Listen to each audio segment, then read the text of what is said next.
우리들의 삶 속에서 논쟁거리는 끊임없이 일어나게 되어 있습니다. 나의 생각이 상대의 생각과 충돌이 일어났을 때 우리는 변론을 하게 되죠. 오늘 우리의 마음속에 있는 내용들이 어떤 내용인가? 주님께서 분명히 내 마음을 알고 계신다라는 것을 여러분 꼭 기억해 주시기를 바랍니다.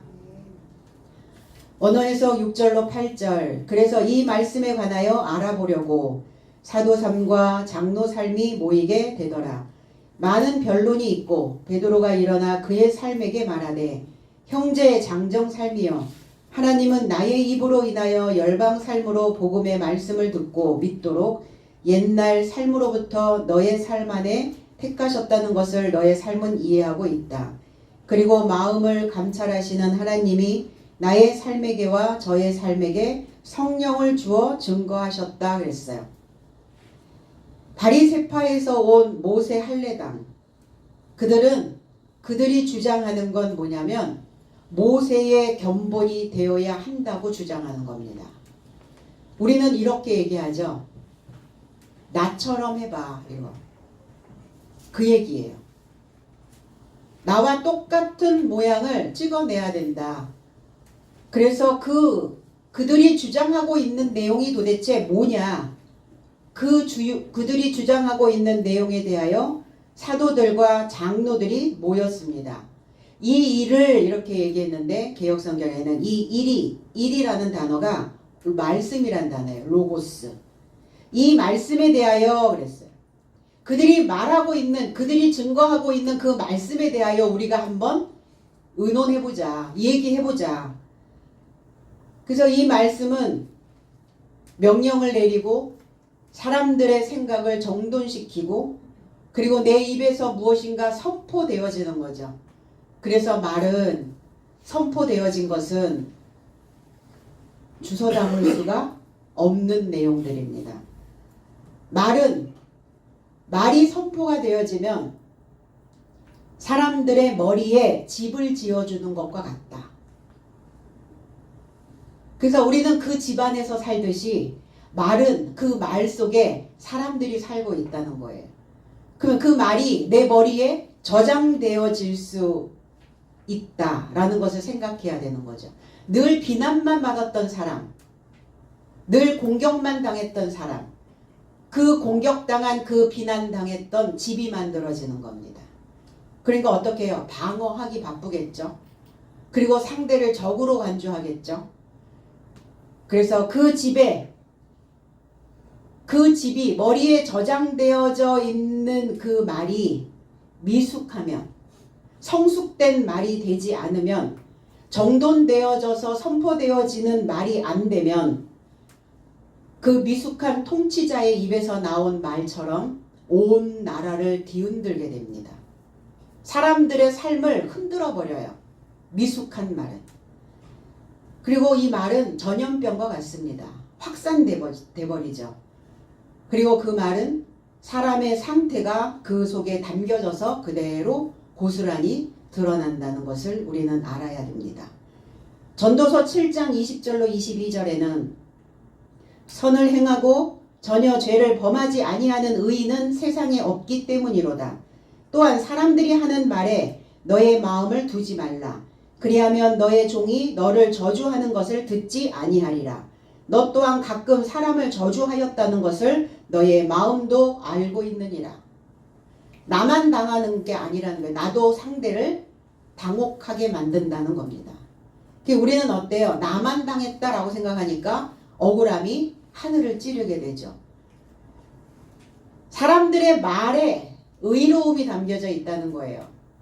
그럼 어느 쪽에 서 있는 의인이냐? 모세 쪽에 서 있는 의인이냐? 아니면 그리스도 예수 쪽에 서 있는 의로움이냐? 모세의 의를 행하는 사람들은, 만드는 사람들은, 실행하는 사람들은 내가 죄를 범하고 있지 않다라고 생각해도 하나님 바라보실 때는 너의 의는 죄다 이렇게 말씀하시는 거예요. 나는 당연히 저 사람을 위해서 한 말이라고 생각하지만, 난 선을 위해서 말하고 있다라고 생각하지만 그건 상대에게 들어갈 땐 죄로 들어갈 수 있다. 빗나가는 언어가 될 수 있다. 이렇게 말씀합니다. 의인은 없다. 이렇게 말씀하세요. 하나님 바라보실 때는 사람이 어떻게 의로울 수가 있겠어요? 우리 세계, 우리 생각 속에서 들썩거리는 생각조차도 하나님은 다 아시고 감찰하고 계시는데, 그래서 세상에는 존재하지 않는다.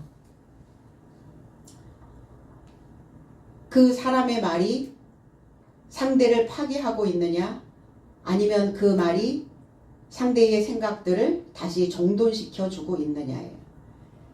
그 마음을, 사람들이 하는 말을 담아두지 말래요. 마음에. 그 마음은 어떤 곳이냐? 가르침을 받은 머리가 마음이에요. 그럼 어떤 가르침을 나는 나에게 계속 주고 있느냐예요. 우리의 중심에 어떠한 교훈이 들어가고 있느냐예요. 그래서 우리는 우리의 마음을 딥마인드, 깊은 내면과 연결되어질 수 있는 마음의 상태, 외부의 기준이 아닌 나의 내부의 기준, 나의 내적 가치를 바탕으로 살아가는 방식을 딥마인드로 산다, 이렇게 얘기합니다. 이 시대는 딥마인드적인 요소를 가지고 있는 자들이 많아져야 돼요.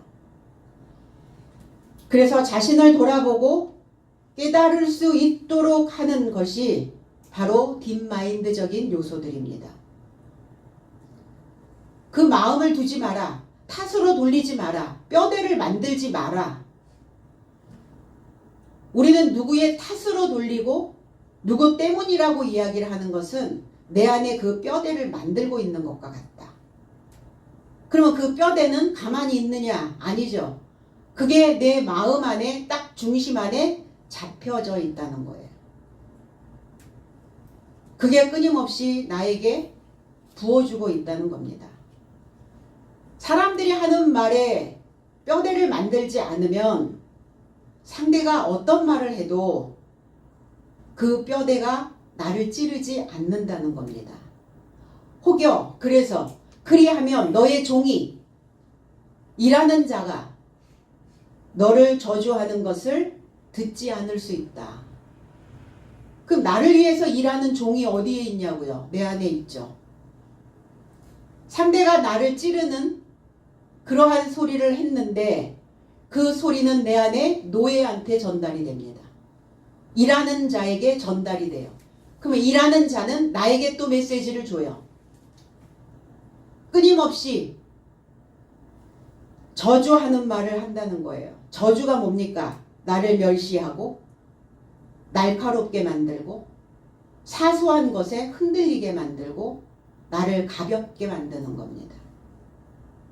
내 안에서 그 노예가 계속 일을 하고 있는 거예요. 그럼 안 들어야죠. 그 저주하는 소리를.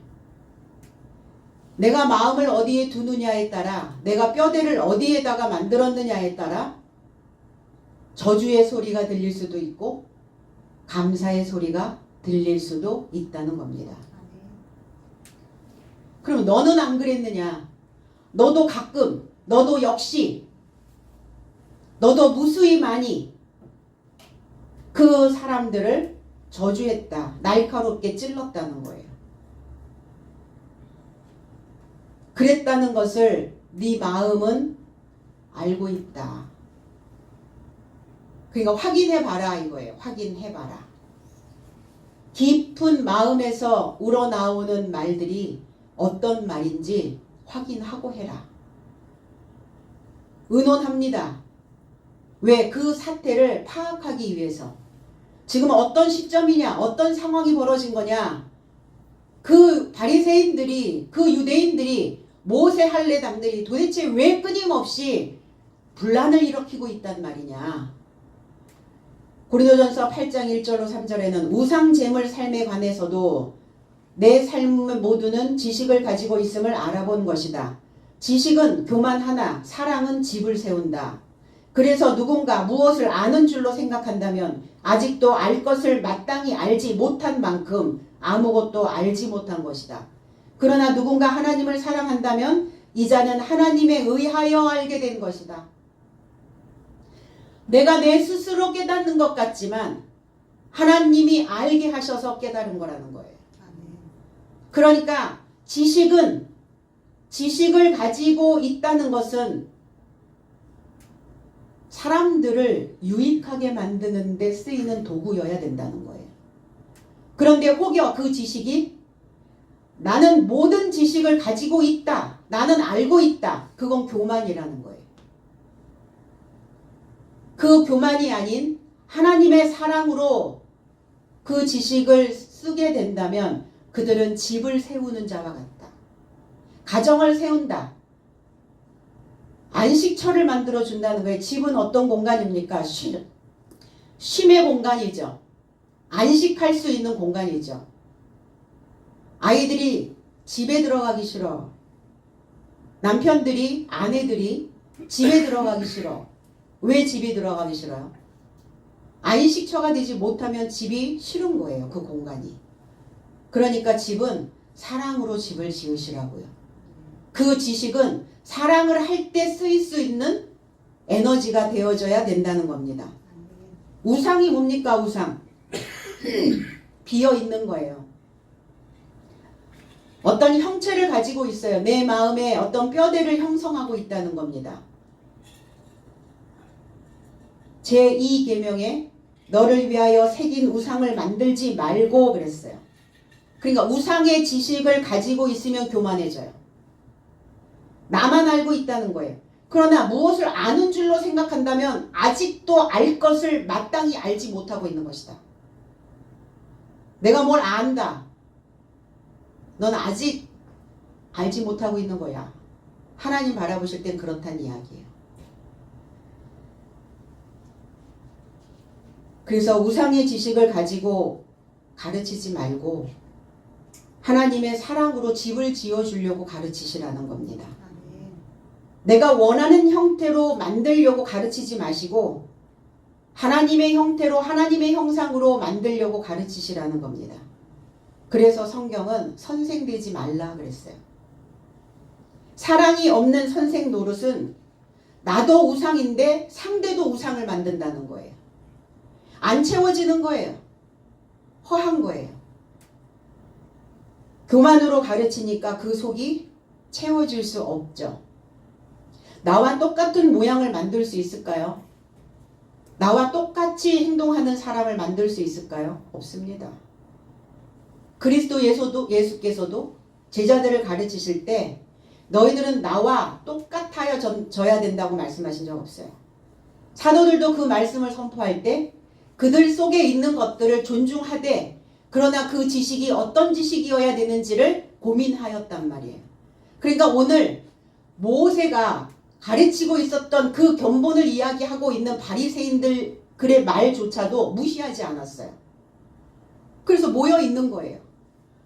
그들의 생각들을 파악하고 그들의 상태를 파악하고 싶어서 모여 있는 겁니다. 우리는 그 마음에 여유로움이 있어야 될 줄로 믿습니다. 내가 어떻게 하든 내 모습으로 만들어 놓겠다는 생각이 그 생각이 우상인 거예요. 그 생각이 형태가 된 겁니다. 이미 내 안에. 그럼 마음에 생각도 없고 지식도 없고 총명도 없으므로 무익한 자기 우상이다 그랬어요. 지식을 주며 사랑하고 있다면 그것은 하나님이 주신 마음입니다. 그래서 사랑의 집은 반석 위에 지은 지혜로운 집이다. 지혜로운 집이 되게 하려고 오늘 모인 겁니다. 바리새인들의 삶은 그런 거죠. 내가 알고 있는 지식이 전부야. 그리고 절대야. 나는 하나도 틀리지 않았어. 이렇게 얘기한 거예요. 바울 사도는 갈라디아서 6장 3절에 만일 누가 아무것도 있지 않으면서 있는 것으로 생각하거든 자신을 속이는 것이다 그랬어요. 자신을 속이지 말라는 거예요. 자신의 사역이 무엇인지 확증해야 자신 안에 자랑거리가 만들어질 수 있다. 그러니까 오늘 사도들과 장로들이 모여있는 까닭도 혹여 우리가 알고 있는 것만 전부라고 생각하고 있진 않을까. 내가 알고 있는 것만 저 사람들에게 전달해주고 그들이 알고 있는 것이 전부 무효고 가짜고 아니다라고 그렇게 부정하고 싶은가. 부정하고 싶다면 모일 필요가 없는 거죠. 부정해야 된다면 그들의 생각들을 파악할 필요도 없는 거죠. 그러나 그 속에서도 건져야 될 것들이 있기 때문에 오늘 그들의 말이 그들이 주장하고 있는 그 상태가 무엇인지에 대하여 파악하고자 하는 겁니다. 그래서 우리가 가르칠 때는 반드시 상대를 파악하시는 게 중요해요. 그럼 너는 틀렸고 나는 맞아?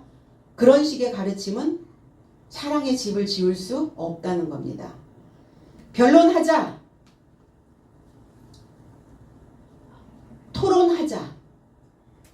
고린도전서 1장 20절에 지혜로운 자가 어디 있느냐? 서기관이 어디 있느냐? 이 세대의 토론자가 어디 있느냐? 하나님께서 이 세상의 지혜를 어리석게 하지 않았느냐? 그랬어요. 그러면 토론을 하고 변론을 하고 논쟁을 하는데 무엇을 위한 것이냐? 무엇을 위해서 하는 것이냐? 하나님을 아는 것으로 인하여 하나님을 영화롭게 하고 감사하고 있는지 토론하자. 서로를 바라봐줘야 하는데 자신의 내면에 논쟁하고 어리석은 마음으로 어두워져 있는 상태라면 토론하지 말라는 거예요. 논쟁하지 말라는 겁니다.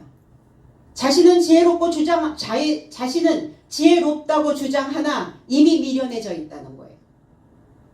난 모든 것을 다 알고 있다라고 말하는 순간 그는 아무것도 알지 못한다는 겁니다. 그래서 뭐 하셔야 돼요? 듣는 귀를 키우셔야 됩니다. 서로의 말에 귀를 기울이고 내 삶에 도움이 되는 토론이 되어져야 된다는 겁니다. 오늘 이 사도들 안에 베드로가 있었어요. 베드로 사도가 입을 엽니다. 근데 일어났어요. 마음이 우리는 이렇게 생각하죠. 상대가 틀렸다라고 생각하면 마음이 굽어져요. 마음이 휘어져 버려요. 내 감정이 꺾여 버려요. 근데 일어났다는 것은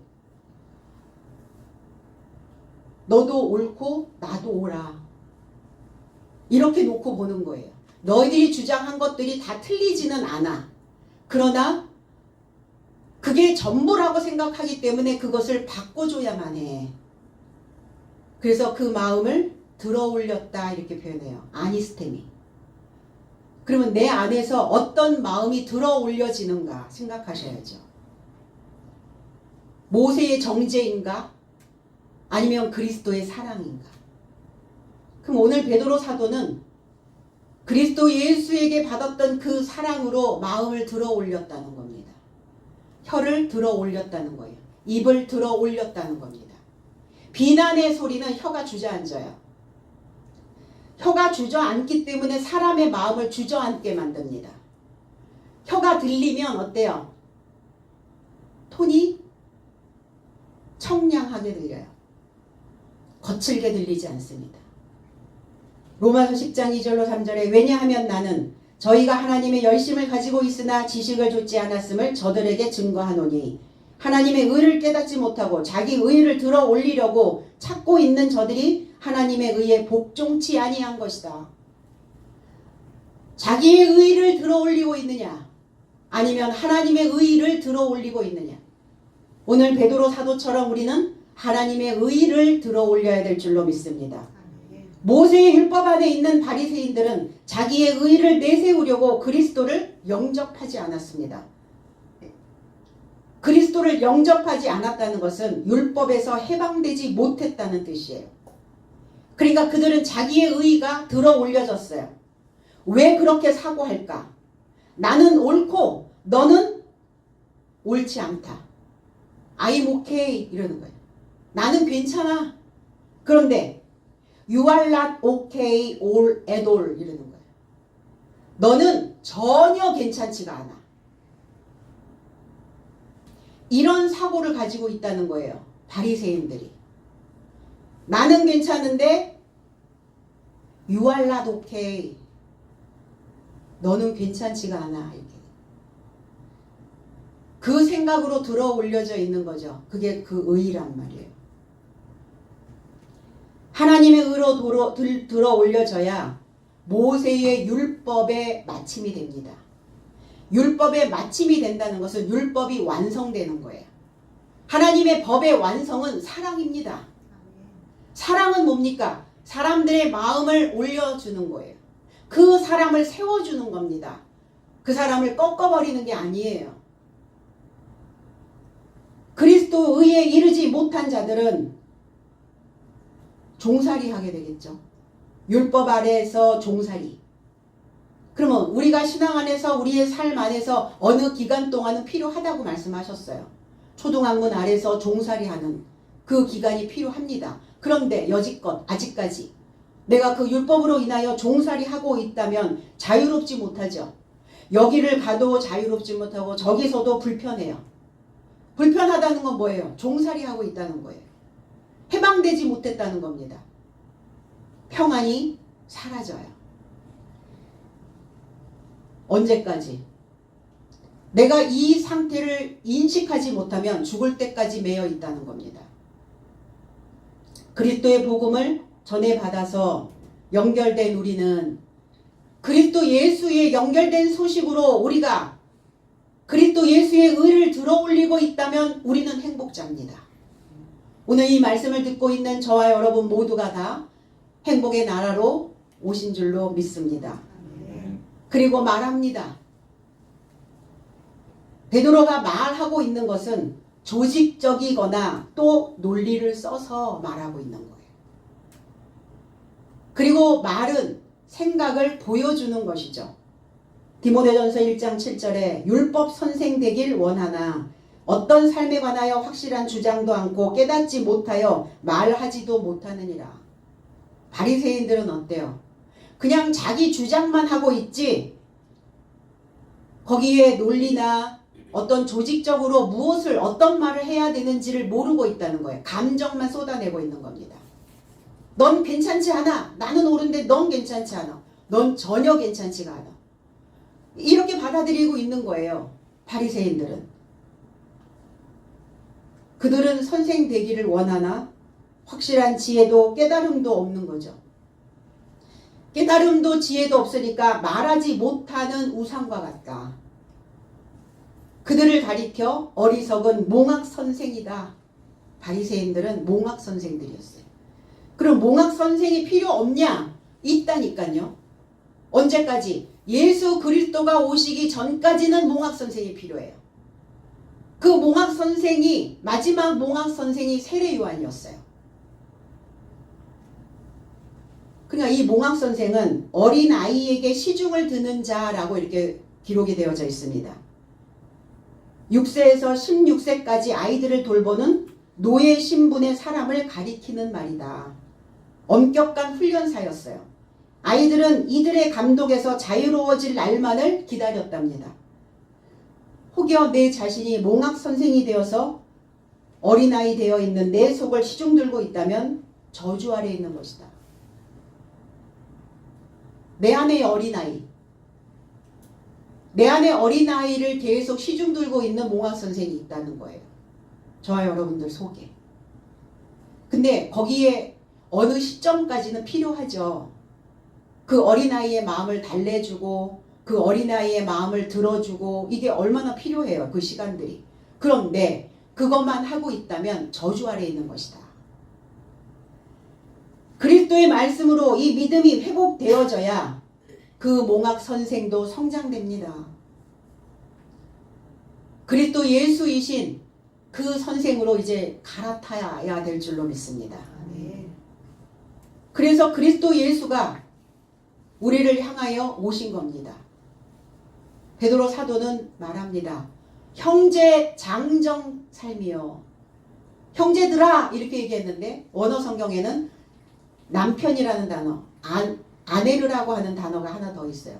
형제 장정된 자들이요, 형제 남편 된 자들이요, 가르치는 자들이요, 선생 된 자들이요. 이 장정이라는 단어가, 남편이라는 단어가 가르치는 자입니다. 씨를 준다는 것은 교육을 시킨다는 거예요. 말을 가르친다는 겁니다. 장성한 자들이 되어야 사람들의 마음을 들어 올릴 수가 있겠죠. 그리고 다른 사람들의 말을 들어줄 수 있는 그 힘이 만들어진다는 겁니다. 장성해야 돼요. 어린아이들은 어때요? 자기 말만 하잖아요. 근데 장성한 선생들은 들어주거든요. 야고보서 1장 22절로 24절에 너의 삶은 청취만 하여 자신 삶을 오판하지 말고 말씀의 수행자가 되라. 어떤 말씀의 청취자가 있는데 그가 수행자가 아닌 것은 그는 거울 안에서 그의 출생의 얼굴을 깊이 깨닫는 남편과 닮았으니, 왜냐하면 그가 자신을 깊이 깨닫고 떠나가서 어떤 방식으로 있었는지 곧바로 무관심하였도다. 말씀을 들을 때는 깨닫고 말씀을 들을 때는 내 모습이 보이다가, 그러다가 이제 문만 딱 나가면 내 모습이 어떤지 잊어버리는 거예요. 내가 나를 비춰볼 수 있는 그 교훈이 내 안에 거울이 들어가 있어야 되는데 다른 사람들만 비춰보는 거죠. 너 봐, 네 꼴 좀 봐. 어떤지 한번 봐봐. 그게 나를 향해 있어야죠. 내 모습을 향해 있어야 된다는 거예요. 듣고만 있다면, 듣고 말씀을 수행하지 않고 있다면 너는 지금 말씀을 오판하고 있는 것이다. 잘못 적용하고 있는 것이다. 너한테 적용을 해야지 왜 다른 사람에게 적용을 해. 우선은 너여야지. 장성한 자는 그의 혀를 제갈 물리는 자입니다. 해야 될 말과 하지 말아야 될, 해야 될 생각과 하지 말아야 될 생각들이 분리되어져야죠. 그렇지 못하면 스스로 장성한 자가 되지 못하는 거예요. 그러면 씨 주지 말라는 겁니다. 씨 줘봤자 봐라 하지 못합니다. 내가 봐라 할 수 있는 씨 눈을 가지고 있는 남편인가? 그 선생인가? 그 남자인가? 그 선생인가를 생각해 보라는 거예요. 스스로 장성한 자가 되어지지 못한 상태에서 씨를 주면 그의 경건은 헛것이다. 우리의 언어도 우리의 한 신체입니다. 그래서 그 언어를 관리하고 다스려야 해요. 우리의 몸과 마음을 다스리고 건강하게 일으켜 세우는 것처럼 우리의 언어도 하나의 신체이기 때문에 이거를 관리하고 건강하게 만들어내야 되는 필요가 있다는 겁니다. 너희들은 알 거다. 오래전부터 하나님이 나를 택하셨다는 것을. 베드로 사도는 자기 자신에 대하여 이렇게 얘기합니다. 오래. 언제 오래? 옛날에? 옛날 보리짝부터? 아니, 나의 시작부터. 이 오래라는 단어가 아르케라고 하는 단어예요. 나의 시작의 날부터, 나의 시작의 날서부터 나를 선택하셨다는 것을 너희들은 잘 알고 있을 것이다. 그러면 내가 나의 시작의 날부터 하나님이 나를 선택하셨다면 분명히 나는 그리스도로 싹나 있어야 돼요. 그래서 그 싹을 보고 이 정도의 씨면 저 사람에게 씨를 줘도 싹을 이만큼 틔울 수 있겠구나. 그리고 감정이 되어진 상태, 점검이 되어진 상태의 씨를 뿌리는 겁니다. 디모데전서 6장 4절로 5절에는 저는 자만해져서 아무것도 이해하지 못하고 변론과 논쟁에 관한 병을 앓고 있으니, 병이랍니다. 이게 계속 끊임없이 자기와 그 말이 전쟁을 일으키는 거예요. 자기 안에서 토론은 하는데 채워지지 않은 상태에서 토론이 되어지니까 내 안에서 건강한 삶이 만들어지지 않는 거죠. 이런 삶에서 시기와 투쟁과 모욕과 나쁜 추측이 생기고 간섭하는 삶은 사람들의 지능을 부패케 하여 경건을 이익이 있다고 여겨서 진리를 가지고 사기당하게 되었나니 너는 이런 삶으로부터 떠나라. 자만해져 있다는 거예요. 교만해져 있다는 겁니다. 왜 변론을 합니까? 왜 논쟁이 생겨요? 저 사람의 말이 틀렸다라고 생각이 드니까 논쟁에 휘말리는 겁니다. 시기, 투쟁, 모욕, 나쁜 추측, 이게 사람을 병들게 만드는 요소들입니다. 그렇지 않을까? 나를 무시하지 않을까? 그 모욕은 누가 합니까? 내가 나에게 모욕을 주는 것이죠. 왜? 상대가 나를 모욕했다 할지라도 그 모욕을 내가 담지 않으면 되거든요. 근데 내 귀에 담아둔단 말이에요. 그러면 결국은 내가 나를 모욕하고 있는 거예요. 근데 우리는 그걸 잘 모르죠. 저 사람이 나를 무시했다라고 생각하는 거예요. 그래서 투쟁을 하게 되는 거죠. 그렇게 하고 있다면 그 지능이 부패되어진 것이다. 그리고 네가 진리가 있다라고 말하면서 너는 그 진리를 가지고 지금 사기치고 있는 것이다. 진리가 뭡니까? 진짜라는 얘기잖아요. 옳다라는 이야기잖아요. 되었다라는 이야기잖아요. 아멘 이거든요. 진리가. 그렇게 되어졌다라는 뜻이거든요. 되어진 겁니까? 되어져 가는 겁니까? 되어져 가는 거죠. 왜 사람들은 하나님의 뜻을, 하나님의 의를 이해하지 못할까? 하나님의 의도를 왜 이해하지 못할까? 육체의 일을 하기 때문이에요. 우리 육신적으로 그럼 벌어먹고 살아야 되는데, 우리 생존하기 위해서 가서 직장생활도 해야 되고 돈도 벌어야 되는데 뭐 육체의 일을 하지 말라는 말입니까? 성경에서 말하는 육체의 일은 우리가 바깥으로 우리가 경제활동을 하는 것을 이야기하는 게 아니에요. 인간으로 태어났으면 경제활동 당연히 해야지. 경제활동을 안 하면 어떻게 먹고 산단 말입니까? 그거 안 하고 기도만 하면 다 먹여주고 입혀주고 채워주십니까 하나님이? 그런 무식한 이야기가 어디 있어요. 가서 벌어야지 먹고 살지. 그게 육체의 일이 아니라 육체의 일이 뭐냐면 증오하고 분쟁하고 시기하고 분노하고 자기 술에 취해 있는 자, 이거를 육체의 일이라고 말합니다. 진리를 먹고 있다고 말하면서 사기치고 있다면, 이런 삶으로부터 벗어나지 못하고 있다면, 이 육체의 일을 계속하고 있다면 이런 삶으로부터 분리되어라. 그 생각이 올라오죠. 당연히 올라옵니다. 감정이 없는데 인간이 감정이 없을 수가 없잖아요. 살아있는데 감정이 어떻게 안 생깁니까? 감정이 생기는 거 맞죠? 그냥 한 번만 하시라고요. 1차만 하시라고. 1절만 하시라고요. 그럼 1절서부터 10절까지 하는 사람 좋습니까? 우리 얘기하잖아요. 그래서 1절만 해. 그러잖아요.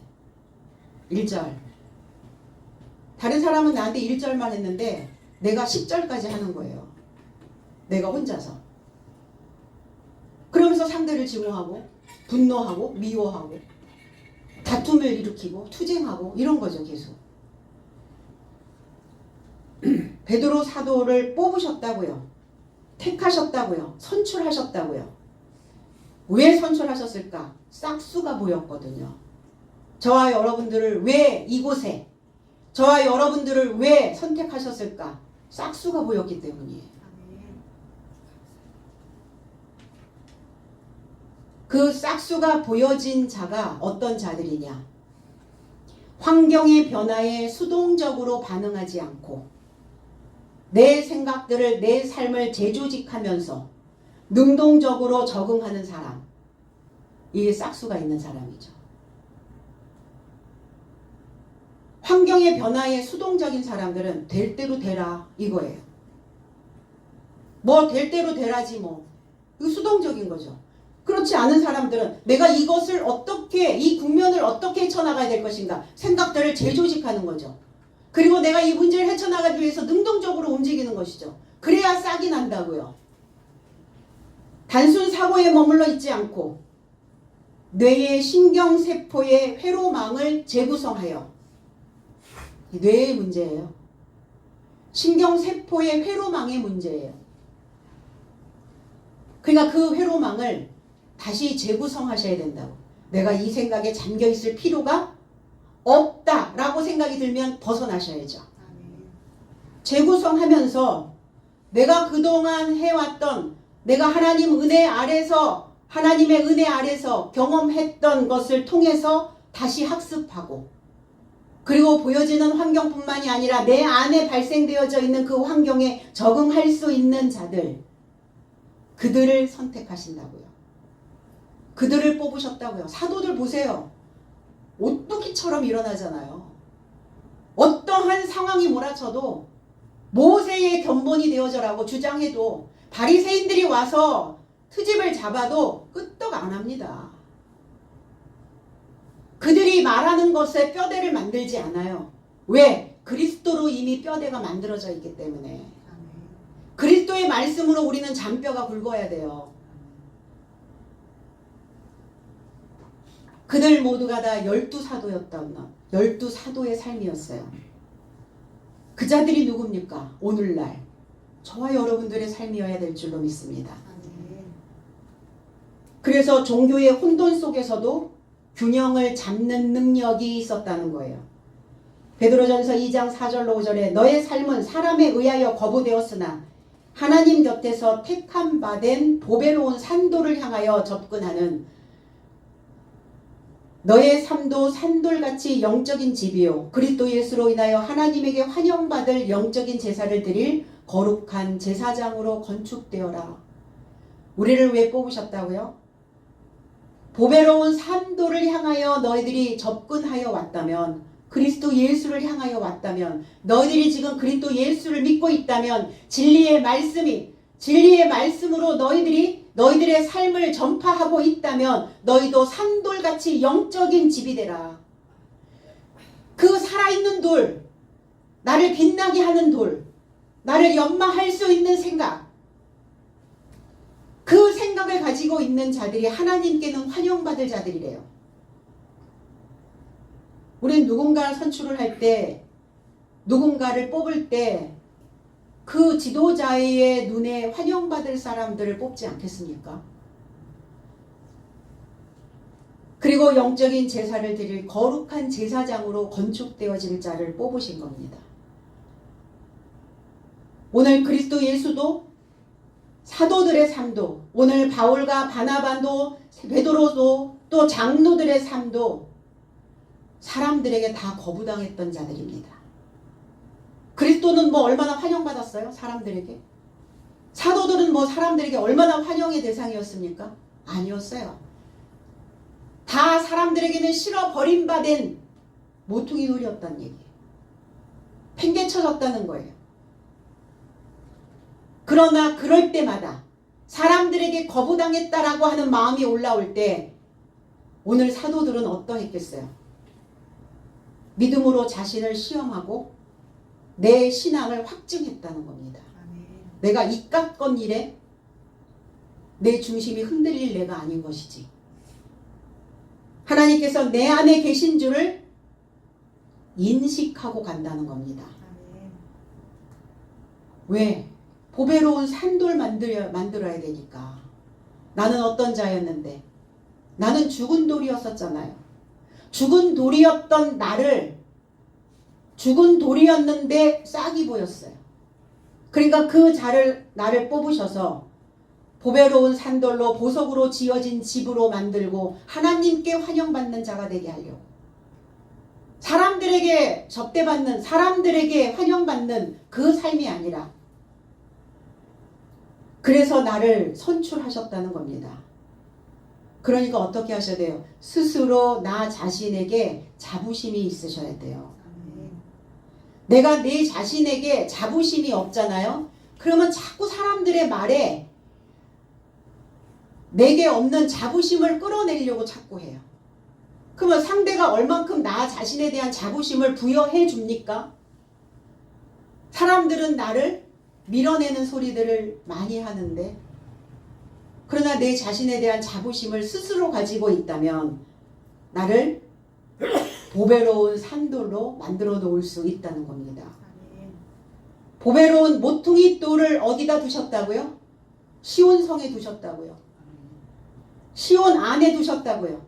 시온성에서 흐르는 물과 여러분들이 접촉하여 있다면 결코 수치를 당하지 않게 될 줄로 믿습니다. 안내자입니다. 시온은 많은 사람들의 안내자, 표지판이에요. 그러니까 표지판이 되어지고 안내자가 되어져야 되는 자들이니까 그 구석구석 다 가게 하시는 거예요. 구석구석 다 보게 하시는 거예요. 그래서 어떻게 하셔요? 이 꼴 저 꼴 다 보는 거죠. 오늘 사도들의 삶이었어요. 주님의 삶이었습니다. 그럴 때마다 이 꼴 저 꼴 다 보면서 갈 때마다 그 마음을 알아주신다고요. 하나님은 내 마음을 감찰하고 계시기 때문입니다. 나의 구석구석 그 마음에 무엇이 담겨져 있는지 알고 계신다는 겁니다. 이방인들에게 베드로의 입에서 연결된 소식을 믿게 하십니다. 나의 입에서 떨어지는 그 소식이 믿음직스러워야 듣는 자들에게 마음을, 그 믿음을 심어줄 수 있다는 겁니다. 입은 어떤 곳입니까? 구멍입니다. 구멍. 이 구멍에서 독한 독이 나올 수도 있고요. 이 구멍에서 사람들을 살리는 생명의 물이 나올 수도 있어요. 얼굴에 갈라진 틈이 입이잖아요. 뇌에 갈라진 틈으로 이게 쏟아져 나오거든요. 에베소 4장 29절로 30절에 너의 입에서 나오는 모든 부패한 말은 내보내지 말고 오로지 듣는 삶에게 은혜를 주려고 필요의 세움을 향하여 어떤 선한 것이든 내보내라. 선한 것을 내보내래. 하나님을 내보내래. 하나님은 사랑이시라. 그리고 하나님의 거룩한 영을 걱정케 말라. 그 안에서 너의 삶이 속량의 날에 이루고자 인침받았다.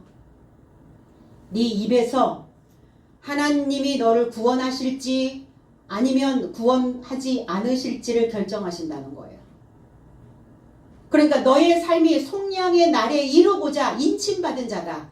그런데 너의 입으로 벌어진 구멍으로 독한 독이 나오고 있다면 구원의 날을 기대하지 마라. 쓴맛과 분노와 진노와 외침과 모독은 모든 악과 함께 제거받아야 된다.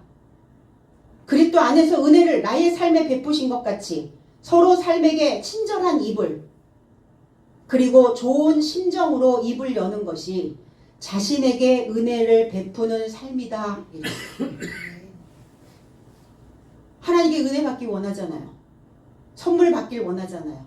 그렇다면 서로의 삶에게 친절한 입을, 좋은 심정의 입을, 그 구멍을 열으라는 겁니다.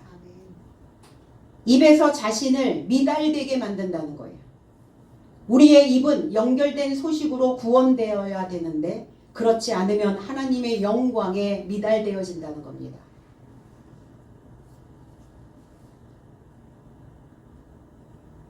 마태복음 17장 27절에 그러나 내 삶은 저 삶을 실족시키지 않게 하려고 너는 가서 바다에 이르고자 낚시를 던지고 올라오는 첫 번째 물고기를 올려라. 그리고 그의 입을 열면 세 개를 발견할 것이니 너는 그것을 취하여 너와 나 대신에 저 삶에게 주어라. 성전세를 거뒀거든요. 그 바리새인들이. 반세계를 내야 돼요. 그런데 너와 내가 저 사람들에게 시험거리를 주지 않도록. 그러니까 그만큼 주님은 넌 아무것도 아니야가 아니었어요. 귀신 들린 자에게도 에피티마오 그를 경외하였다고요. 존중해줬다고요. 무시한 선생이 아니었어요. 늘 사랑으로 그 부족한 자들을 끌어안는 선생이었다는 겁니다. 그 물고기가 어떤 물고기냐? 이쿠티우스. 그리스도 예수입니다. 예수 그리스도는 하나님의 아들 구세주라는 물고기의 입에서 세계를 꺼내라. 세계를. 세계는 뭐냐? 은전입니다. 가치의 기준입니다. 그래서 기뻐하다, 찬송하다, 자랑하다, 영광을 돌리다 이런 의미를 가지고 있어요. 이 세겔이라는 단어가. 이 히브리어로 세켈이라는 단어를 보니까 저울로 달다, 철저히 무게를 달다. 저와 여러분들의 입에 세겔을 두셔야 됩니다. 우리의 입이 세겔이라는 생각을 항상 하셔야 돼요. 내가 어떤 말을 내뱉을 때 이 말에 무게가 실려 있는지를 보셔야 돼요. 내가 하는 말에 가치가 있는지를 생각하셔야 된다는 겁니다. 저 사람 입이 참 무거워. 우리는 그 입이 무거운 사람에게 뭘 하죠? 비밀을 주잖아요. 주님도 마찬가지예요. 하나님도. 입이 세겔이 되어져 있는 사람에게 하나님의 비밀을 맡기는 그 청지기로 선출해 주신다는 겁니다.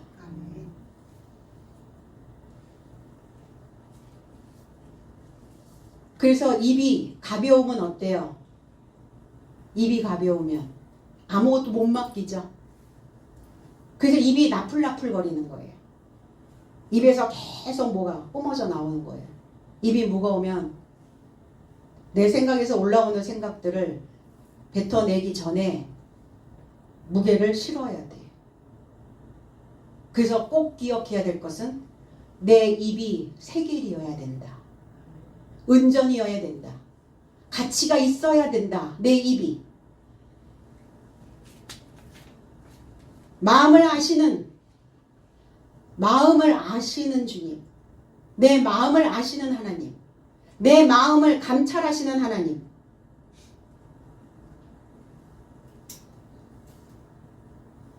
내 마음도 모르는데 우리가 남의 마음을 읽어낼 수 있을까요? 모르죠. 내가 남의 마음을 읽는 것은 그저 내 영감에서 오는 것 뿐입니다. 사도행전 1장 24절로 25절에 그리고 저 삶이 기도하여 말하되 모든 삶의 마음을 아시는 주여 당신이 이 두 삶에서 하나를 택하여 봉사와 사도의 직무를 취하도록 들춰보며 주소서. 유다는 제곳에 이르고자 가려고 이 직무로부터 빗나갔습니다. 가룟 유다가 빠져나가고 바사바라고 하는 요셉과 마띠아라고 하는 두 사람을 선출을 합니다. 이 바사바라고 하는 사람은 군대의 아들이라는 뜻이에요. 집결하다, 소집하다 이런 뜻이에요. 바사바는 떨어집니다. 왜 떨어져요? 항상 전쟁 준비. 항상 무엇인가 소집하고. 그러니까 그게 하나님의 말씀을 소집하고 하나님의 말씀으로 내 속을 다스리기 위한 전쟁을 치르면 얼마나 좋겠어요. 늘 타인과 다투는, 늘 투쟁하는 전쟁을 준비하고 있는 자들의 모습. 그래서 바사바라고 하는 이 요셉은 떨어지고 마띠아가 됩니다. 하나님의 선물. 저와 여러분들 하나님의 선물로 주신 거예요. 저와 여러분들이 마띠아여야 된다는 겁니다. 11사도의 수에 가입되었더라. 11로 다 하나로 하나가 되어지는 겁니다. 11로 하나가 되어졌더라. 하나님과 그리스도와 내가 하나 되어지는 겁니다. 성부와 성자와 성령이 하나 되어진 자입니다. 이게 11의 수에 그 하나가 가입되어진 자의 모습이라는 겁니다. 시편 139편 4절에 1절로 4절에 여호와여 주께서 나를 감찰하시고 아시나이다. 주께서 나의 앉고 일어섬을 아시며 멀리서도 나의 생각을 통촉하시오며 나의 길과 눕는 것을 감찰하시며 나의 모든 행위를 익히 아시오니 여호와여 내 혀의 말을 알지 못하는 것이 하나도 없으시니이다. 그랬어요. 아신다고요. 오늘 이 열방 삶과 사도 삶에게 거룩한 영을 증거하셨다고요. 나에게만 주시는 게 아니라 모자라는 저 이방인들에게도 똑같이 증거하셨다고요. 똑같이 배분해 주셨다고요. 성령을, 거룩한 영을. 영이 뭡니까? 살려주는 것은 영이나 육체는 아무데도 필요하지 않다. 내가 너의 삶에게 전하는 해석의 말씀이 영이요 생명이다. 그 이방인들에게는 안 주셨단 말인가? 주셨다는 거예요. 그런데 중요한 건 안 들었다는 거죠. 그 해석된 말씀과 하나 되는 것이 주와 한 영이 되어지는 것입니다. 불필요한 거 하지 말라는 거예요. 육체의 일을 하지 말라는 거예요. 살려주는 일을 하라는 겁니다. 그걸 증거하셨어요. 증거하는 자를 우린 증인이라고 말합니다. 증인은 반드시 내가 그리스도를 믿고 있다라는 것을, 하나님의 자녀라는 것을, 하나님의 집이 세워진 거룩한 제사장이라는 것을 증명하셔야 됩니다. 내 삶 속에 그리스도 예수의 싹이 났다는 것을 증명하고 입증하셔야 됩니다. 그걸 증거하시는 거예요. 증명되어진 것을 증거하는 겁니다. 계시록 1장 2절로 3절에 요한은 하나님의 말씀과 그가 알아보았던 그리스도 예수의 증명을 증거하였다. 예언의 말씀을 읽는 자와 듣는 자 그리고 그 안에 기록된 삶을 지키는 삶은 행복하다. 왜냐하면 때가 가깝기 때문이다 그랬어요. 때가 가까웠다. 나의 때예요. 카이로스입니다. 나의 때가. 진리로 인침을 새김이 된 자만이 증명할 수 있어요. 나의 마음을 감찰하고 계시고 아시는 주님께서 나의 이 때에 맞춰서 단단한 영적 양식을 먹도록 증거하셨고, 그 증거로 내 속이 기록되어져 있으니 나는 옛 옷을 가지러 뒤로 물러서지 않는 자가 되었다는 겁니다. 오늘 그리스도인의 삶이라는 것을 분명히 우리는 증명해내야 될 줄로 믿습니다. 내 마음을 아시는 주님께서 나의 전부를, 그러면 내 마음을 다 알고 계시니까 내 마음을 어디다가 맡기셔야 되겠어요? 내 전부의 삶을 다 주님께 떠맡겨서 증인으로서의 삶을 살아내시기를 그리스도 예수 이름 안에서 축복드립니다. 기도하겠습니다.